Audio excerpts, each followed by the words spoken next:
We from PMLN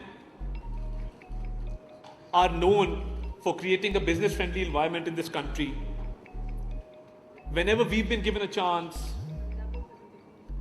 to run this country, the business community has always benefited greatly. And I would just like to take you into the recent past. In 2018,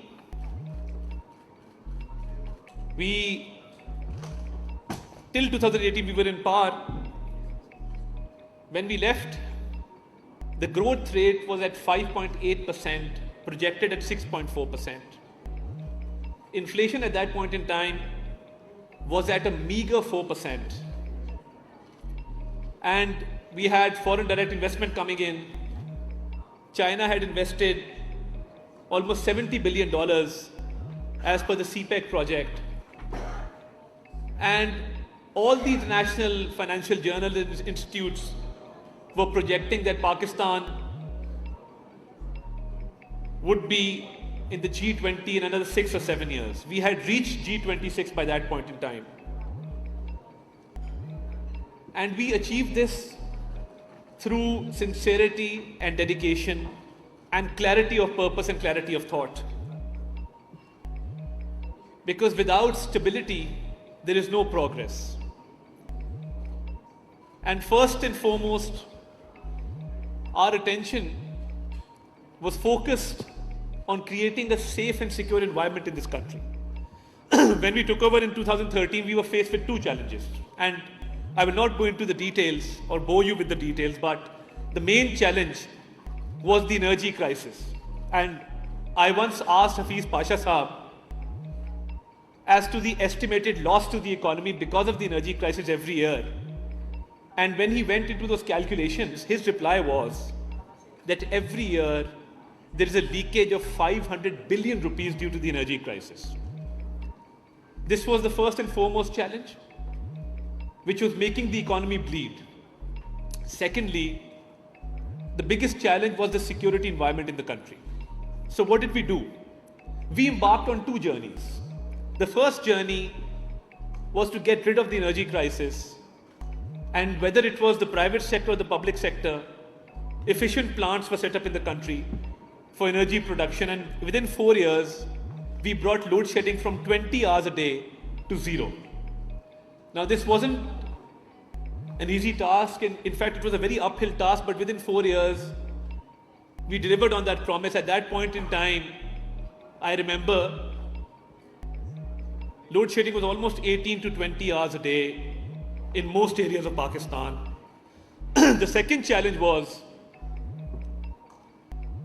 the security situation of the country. And the commercial hub of this country, which makes the economy go and which pays majority of the taxes, Karachi was a very unsafe city. But there was an iron resolve to restore peace in Karachi and to restore peace in other parts of the country. And we, with the help of the security forces, embarked upon this National Action Plan. And 2 operations were launched in the no-go areas, and an operation was launched in Karachi. And I'm delighted and proud to report that within those 4 years, the law and order situation in the country improved immensely. We saw that there were no suicide bombings. We saw that the law and order situation, not only in Karachi, but all over the country, improved immensely. Now this time around, when we talk about building trust for growth, what does it mean? In the previous government, we were faced with the risk of default.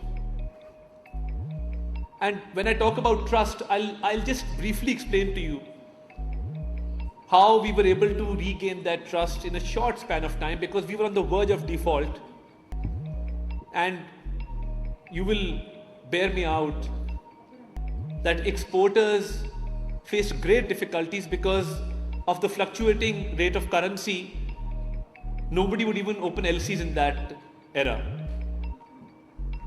So with the right kind of policies, we averted a big crisis.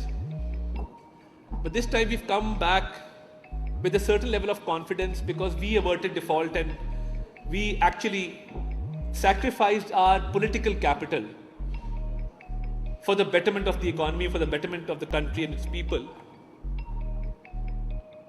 Our priority this time and our slogan is that the government has no business being in business.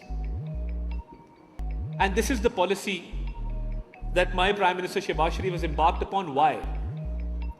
Because we've seen over the past few decades that be it public sector organizations, be it public sector corporations or state-owned enterprises, they've not been able to deliver. And I will not pin the blame on any one political government. We are all a part of it. We've all contributed to the failures of these institutions. So when we say that the government has no business being in business, for building trust and attaining growth, we've gone towards a policy of privatization and of outsourcing.